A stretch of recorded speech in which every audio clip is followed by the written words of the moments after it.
कहते हैं बहुत कुछ संभव है। हमने कहीं ऐसा सुना है जैसे कि संतों को वास्तव में इस तरह की सिद्धि और वो रहती है।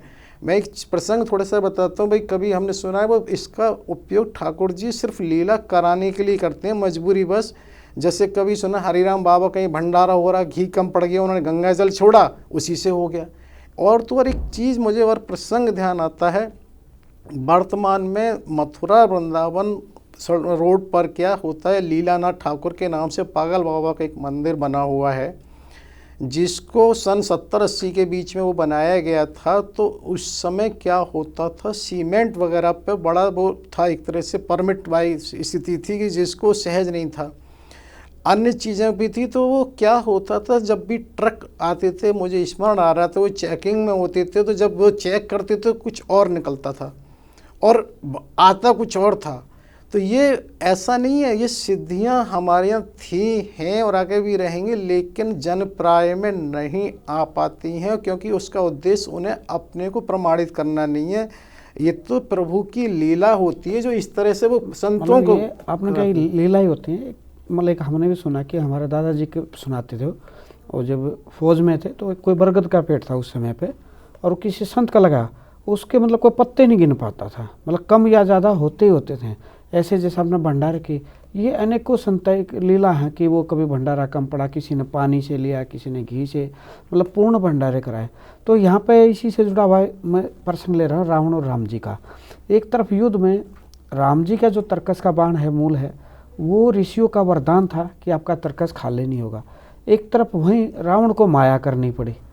दोनों में माया इसलिए करनी पड़ी ना, उस पर कोई विकल्प नहीं है, क्योंकि अब वो एक तरह से हो क्या रहा है, शारीरिक भी अकेला है, मानसिक भी अकेला है, क्योंकि अब उसके पास कोई नहीं है। तो वो इन स्थितियों, तो उसने फिर एक और भी माया को रचित की। उसने अब की माया में क्या किया कि इस तरह से देखा कि अनेका एक हनुमान बना दिए, जो पर्वत लेके प्रभु राम के ऊपर टूट पड़े। उन्होंने बहुत से ऐसे राम बना दिए जो बानरों पे ही टूट रहे हैं।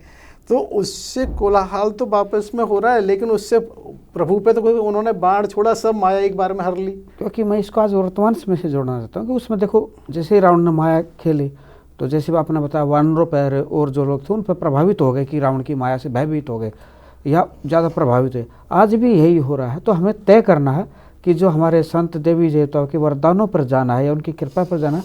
तो आजकल कुछ माया भी हो रहे हैं, जैसे अपने कैल में भी संत बैठे हैं कि उनकी तरफ जाना है। बहुत लोग माया खेल रहे हैं आज के समय पे, ये हमें समझना आज के समय से। होता क्या है कि यहाँ पर सबसे मूल बात है, व्यक्ति को स्वयं को ही खोजना होगा। ऐसा कभी ना हुआ कि माया ना रही हो, क्योंकि माया भी तो प्रभु की ही एक तरह से दासी है।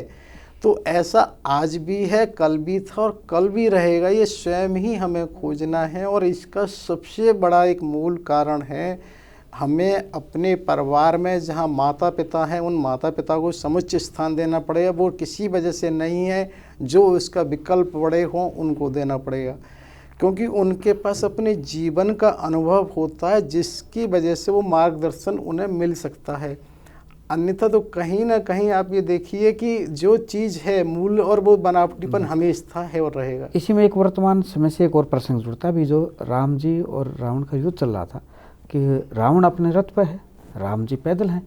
एक कुछ क्षण के लिए हम भूल जाएं कि भगवान राम है उस समय पे, वो अवतारी तो है।